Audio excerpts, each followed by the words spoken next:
This is Pat Tracy from KLVW-TV right here in our village. And I am today with one of my family of choice, my KLVW family of choice, and that's Paul McGinn. And I'm so happy that I can get to interview him. We're having a little drink. It's not, would you like to join me? We'll have a toast. Oh, well, of course. Cheers. Cheers to our good health and goodwill and all that. Delicious, Paul. You're the best. Anyway, I met Paul at because it's Thursday, and he was such a fascinating man. At first, when I met him, I thought he was a member of the clergy because he spoke so softly and he was so calm, and that's unusual, so in my opinion. But anyway, so the more I got to know him, I realized he is an extremely interesting man, done so many different things. And he's got an unusual collection of stuff, which we'll talk about later. Anyway, so here's my friend Paul. Thank you, Pat. That's the best introduction I've had in years. Well, where were you born? Staten Island, New York, and I lingered there till I was 72. Wow. Yes. People, when I hit 55, started saying, oh, you should move to an over 55 village. And I thought, frankly, that was for old folks. I did too. But then along about 70 or thereabouts, it began to sink in, hey, I'm qualified. So I looked around. This is my first pick. It was my final pick because I liked it so much. And I've met some of the nicest people here. No grumpy ones yet. You know, there might be, I haven't found them. And it's been a great pleasure to me. And I've made a lot of new friends here. Yeah. Well, you know, people gravitate to you who are nice people. You know, nasty people don't gravitate to you.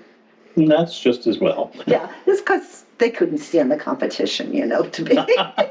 They just couldn't handle it. I don't compete with anything anymore. I'm just me. You know? I know, and isn't that wonderful? That's enough. So what did you do when you went to work? I assume you worked. Oh, yes. I'm not to the manor born. Darn it. But anyhow, I worked, initially when I left college, I worked as a social worker for a number of years. And then I started taking the world home on my shoulders, and that's not good for social workers. So I switched, and I went to work at Bellevue Hospital in the records department. Talk about an about face. I only saw a patient if he was genuinely and truly lost, because it's a very big campus, and records is way in the corner. Oh. But that was good. Then we took him where he needed to be, and we went back to business. And I thought I'd do it for a year to build up my resume. I stayed 30 years. I liked it so much. Oh, you must have liked it. I did. The work was very interesting. If it could happen to a human, it happened at Bellevue. It still does, probably. But there was so many other parts of it, too. I was not stuck in the office. I kept very active in the union, for example. In the union? Yes, because many city employees are unionized. And what ended up happening is I was elected chapter chair for all the medical records specialists of the municipal staff. Wow. Which was close to 200 people. Mm-hmm. But that meant if there was a labor issue that needed resolving, I had to leave my hospital and go to that other hospital for whatever it was. Sure. I became a secretary of the local at one point, and a delegate for years and years to all sorts of labor organizations. And District Council 37 sent me out there and said, keep talking, we like the way you speak. I do too. So you weren't desk-bound, and it was the evolving profession anyhow, so there was always something new coming down the pike, and that meant having to learn it and teach your staff that so that you stayed competitive. When I left, they were in good shape. I think they still are. Well, that's good. You left them you left them in good standing, and that's very good. One time we were talking about how you were involved in with children. Well, when I first got out of college, I worked for the Catholic Guardian Society of New York, and then later on the Foundling Hospital. So I guess totaled out to about 7 years. Three at the first one, 4 at the second one. And always had, foster care children and abandoned children.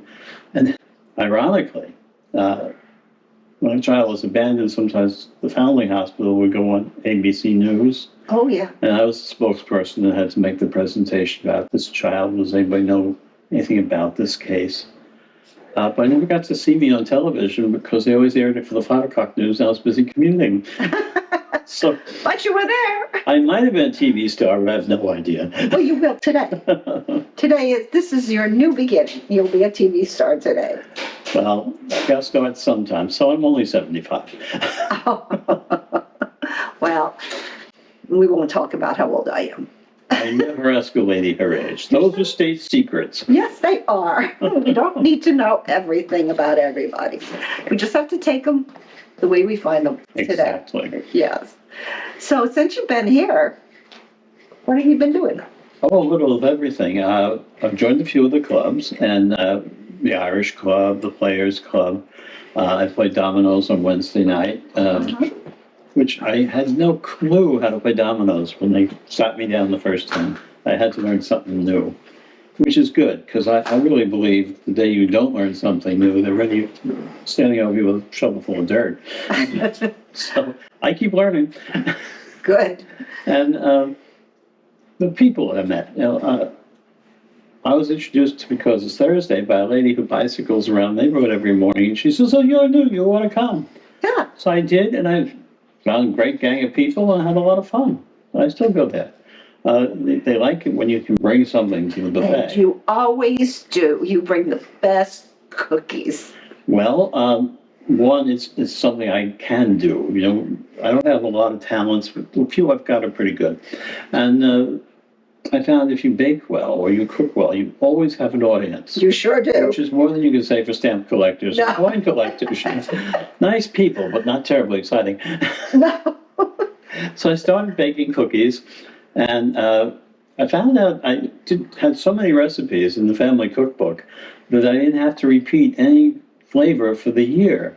I know. It's amazing. And everyone says that, and I said, well, it was just another one I found. So, so I got to have a reputation as the local cookie monster. You certainly have. And people wait. Oh, I wonder what kind of cookies Paul brings to this. Well, I'll give you a sneak preview. If this airs before tonight, it's going to be almond cookies. Oh, I love almond cookies. I love those Chinese almond cookies. Oh, no, these are unfortunately very Anglo almond cookies. Oh, okay. I don't do Chinese well. Oh, well, I don't know, but you do have an interesting thing about that. Another thing that I found out about you is your limericks. Well, now that's one of my naughty habits. I get up in the morning, I make a pot of coffee, and while I'm having my coffee, some of these things bubble to mind. Right up in If I your ever get up the nerve to publish them, I'm going to call them percolations. percolation. I like that. Because it was the coffee that did it. I can blame it on the coffee. I've written over 150, but the trick is going public. It ain't easy. Well, I don't know. A lot of people like to hear them. I have a few because you said you might bring. Yeah, this I'd like to question hear up. some. And I did. None of the risque ones, though. Oh, rats. There were some of my best, but okay. I took out half a dozen just so you can sample them and see. Well, let's hear. Being as we are all post-debutantes in this joint, I wrote one about us being older. Us being older. Yes. When I see sunlight filter through the trees, when I hear the hum and buzz of distant bees, when I smell the aroma of cedar on the breeze, I thank my Lord who provided these to struggle to get off my knees. It sure is a struggle. The last line is the killer. Yeah, usually it gets me. Usually your last lines of all these limericks. Well, that's the whole design of a limerick. Is it? Keep it to 5 lines. 5 lines. And have a punch at the end. Okay. Sometimes it's merely a slap in the face, sometimes it's sacco, but you go for that punchline. Yeah, it's kind of really an Irish thing, isn't it? Yes, actually, Edmund Lear is probably the most famous limerick person. there is another way to say that, but I can't get my tongue around it. Yeah. So, These things happen. yes, well, he wrote a lot of them, you know. Uh-huh. And Ogden Nash was guilty of quite a few, Oh, I too. loved it. And he's been an inspiration. He certainly was. My husband used to quote a lot of things from Ogden Well, the Nash. good thing about him was he didn't stick to strictly dictionary English words. He certainly He invented a few new ones, and they were fun. He did. You know. But I always liked his one about the llama. Oh, tell me about the one. Well, the one-eyed llama, he's a priest. The two-eyed llama, he's a beast.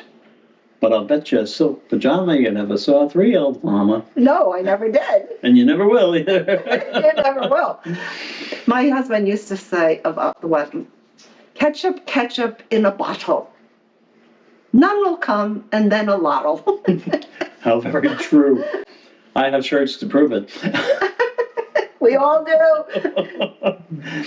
And then I wrote a few about actors and actresses and Yeah. people like that, simply because you sit there in the morning and you stare out the dining room window and it just happens.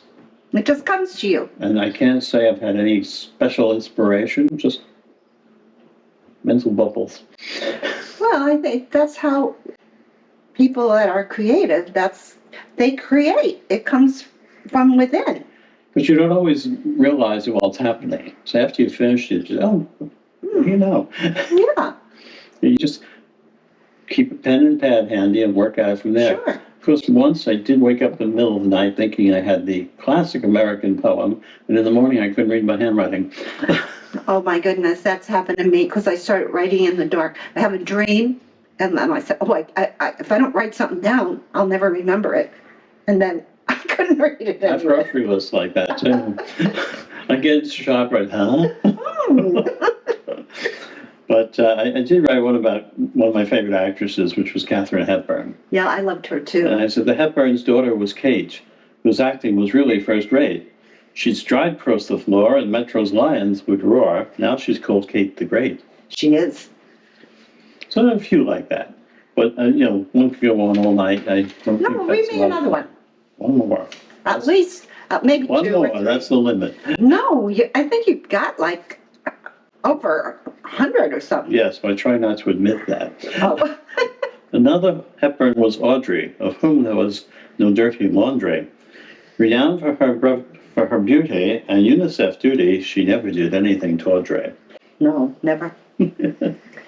She was beautiful. She came from Connecticut, and I've seen her. Well, those Yankees know how to make pretty women. There's, a whole bunch of great Uh-huh. actresses came out of Connecticut, Yeah. not the least of which was Rosalind Russell, Oh, I didn't know that. Waterford. Oh, what about that? Yeah. When I went to the museum, it was at the Bushnell Museum up in Hartford, and she had like the tiniest little waist, and and she was tall and very athletic. Yes. She was extremely athletic. She did a lot of those skits in the movies herself. For example, in the movie Pat and Mike, Yes. all those sports, she did them. She did No them. acting double for her. No, she didn't need it. And she sailed up and down whatever that godforsaken river in Africa was, and she did it without an acting double.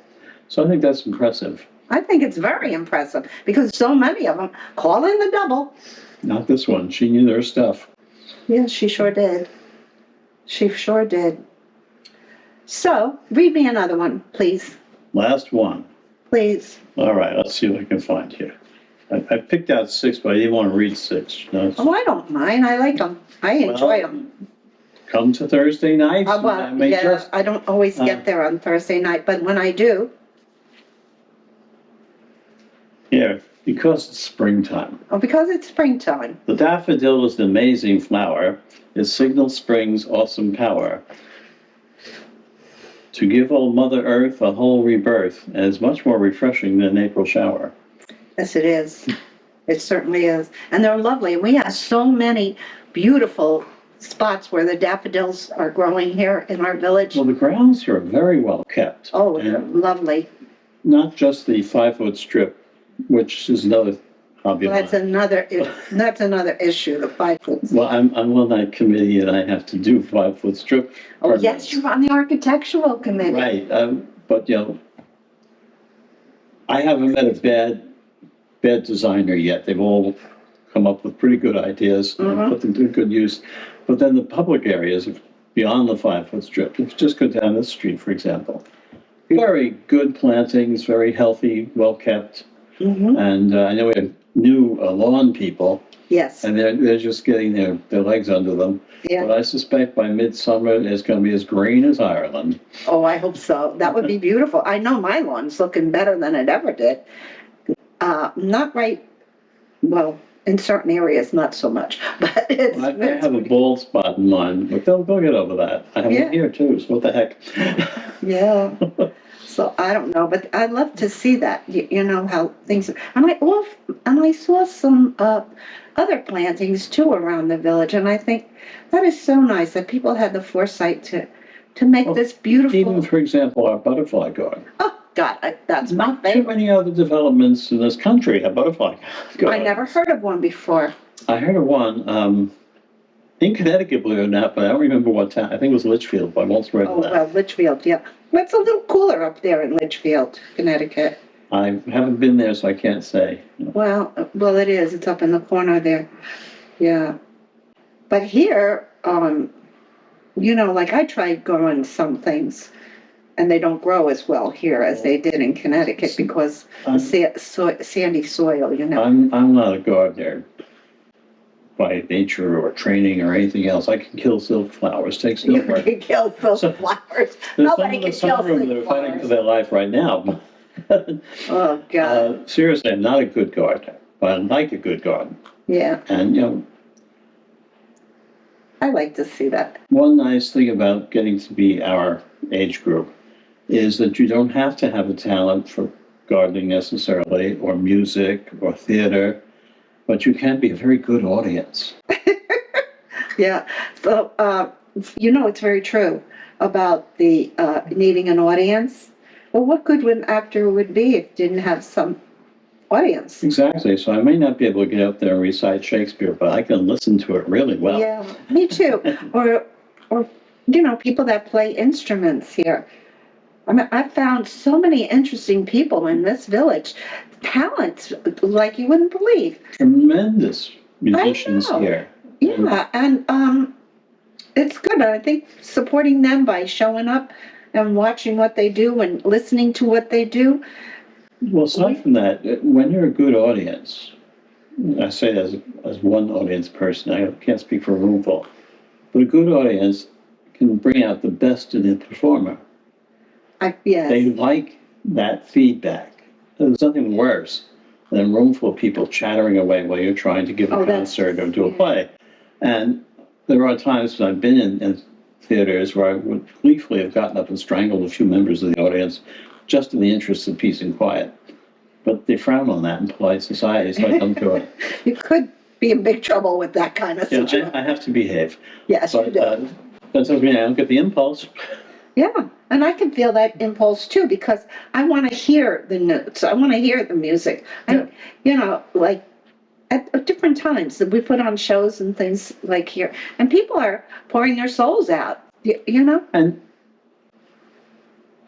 they are doing that, and you're trying to appreciate that fact. Conversation is cheap. You can have that any old time, any old place, as long as you get two people in the same general vicinity. But when you can hold back, know enough to shut your mouth and listen to the goodness around you, when you do get to speak, the conversation is always better. It certainly is. Listening is a huge part of a conversation. Yes. I can remember times when I think, I don't think anybody heard me, you know, or I'm talking to somebody, and I think they just didn't even hear what I was saying. And, you know, like if I had eye contact with you, and I can see the expressions in your face, and I think that's a beautiful thing because I know that we're You're getting somewhere, yeah. Yeah. But know? that's the whole thing. Communication is a uniquely human skill. Yes, they say whales can talk to each other, but Yes, the translation hasn't come through yet. No, it certainly has. And monkeys make various signs at each other, and I suppose phonetically there's something going on. But again, we don't know. But we know about us. Yeah. let's appreciate it for what it is. Yeah. We're the species that knows about our species. Yeah, And we should take not pride, but a little pride never hurt anybody. a little bit. Yeah. We don't want to stumble over our own pride. No, the easiest thing in the world to trip over is an ego. Yeah, that'll do it. It'll mess you right up. Yeah. But given that, I try to be a good audience. And you are. And try not to be critical, because that person is doing something I have got nerve enough to try. I got to admire that. Yeah. Well, yeah, and besides, I don't work for the New York Times as a critic, so Probably just as well, yeah, probably just as They well. have deadlines. Who wants a deadline? Who needs a My deadline? time in life. At my age, I'm just happy to just, Exactly. So in that respect, I think that we make the best audiences of all if you give us half a chance. yeah. And there's lots to do here in our village. I think we're running out of time, but I'd like to say that, what is our slogan here? This is the best time of your life to have At the best time of your life. And we do that. But I grew up with that as a mindset. Did you really? Yeah, in my employment history is deeper than what I shared. That was my last full-time job. I had others. But always it was, do something you like to do. Oh, yes. Even if you're starving, it won't really be work at that point. Now, I've never starved. That's just obvious proof. But, if it wasn't fun anymore, I got the newspaper and started looking for something else to do. And I went from job to job. I liked pension plans and security and all those things. Well, of course, it's comfortable. So that one at Bellevue has put me in good stead here, but always a fun job. And always where I learned something more, something new. Yeah. So that was a growing process. Mhm. But I can't. I think my most fun job, but I couldn't sustain it for much longer than what I was doing it. One summer I worked as a lumberjack in the Boy Scout camps up the 10 Mile River, Oh, my goodness. climbing trees and pruning them, and wearing the cleats and the safety belt. It was great Oh, fun. my God. Yeah. Aren't you afraid of falling? Not then. I was too stupid. I've gotten over that. Now I would think of it, but I know. It's funny how, one I think it point. would take a much stouter tree to hold me up. So, Well, I think about that too. I remember one time I thought, gee, I could jump out of this plane. Now, in college, we Never, had a ever. skydiving club I wanted to join. That was the one thing my mom drew the line at.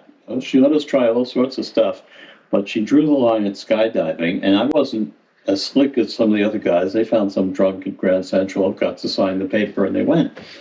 She said, absolutely not. I'm not paying you to jump out of planes. So I had to pass that one up. But I did a little rock climbing, and Wow. I tried surfing. There's dents in the beach where I landed still. That was 50 years ago. But, I just tried that. I tried snowboarding and Wow, skiing. you're an adventurer. Skiing guy. both on snow and water. One of the cousins filmed my water skiing attempts. They still use it to blackmail me. So, I understand that kind of thinking. But it looked a bit families like the will do landing of the Goonie bird, actually. So I never did actually get up on the skis, but they put on quite a show in the lake. And the snow skiing was not much better. So I gave it a shot. Sure, you gave it your best. I'm I not think terribly athletic, but I lived, so I can't you're complain. still here to talk about it. You I know, can't complain. you better not because you're here. And some people don't live this long. When you think about it. And the opportunities too. That's something you talked about, like the opportunities we have here to try new things and do new things. I was overwhelmed by the roster of clubs and groups. Isn't it amazing? It would take me 5 years to try each one out. Well, I've tried a lot of them, and I stuck with a half a dozen. That was enough to keep you out of mischief. yeah, But really, you could, bop from club to club, You group certainly to group, and never do the same thing twice for about 3-4 years. yeah, you could. You just keep on going. Well, anyway, thank you so much for spending the fun. time. It was great fun. And, I thought oh, I you ended know up what? I forgot staring to at the talk about. camera, and I'm glad I didn't. I'm glad you didn't. I forgot to talk about it. What? Your collection.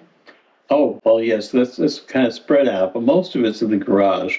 Yeah, And you I've want to never take heard of a person that had that many cars, a garage Well, that big. Howard Hughes had a lot, and Bill Harrah had 1,500 of the real ones. But I wasn't as wealthy as he was, so I concentrated on the small ones. That was smart. That was very smart. So if you'd like to see them, I'll bring you around. You can get a good look at them. Good. If you've driven it, I probably have one on the garage wall someplace. Great. Well, we're going to do that. We're in Paul's garage with all of these fabulous cars. And we're going to talk about them. The only one that knows anything about it is you. No, that's not true. Lots of people know lots of things about lots of cars. Yeah, but not all of these. Maybe one model, They two did models. get sort of congested here. Yeah. Well, This go started ahead. it all. I was at a craft fair in Goshen, and my kid's sister said, "You really should have a Rolls Royce in your life." I should too. But this was all she could swing. But she has no idea what she started, because that was the first one of these cars I ever got. And then I started collecting, and as you can see, I did get a little carried away. Oh, no. Yeah, unfortunately. Now, here, for example, is one of the very first Chrysler Town and Countries. And it's just a gorgeous chunk of car. This was just before the war. This is a Packard from right after the war. Now, over the years, some of these were in the family. Not that we had Packards, but for example, my grandmother drove one of these for years. Same color, same year.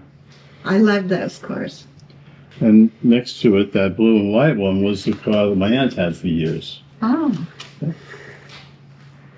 The rest, well, my very first car of my own that I could drive, that actually had a motor, is down here. That's a 1960 Oldsmobile. Ah.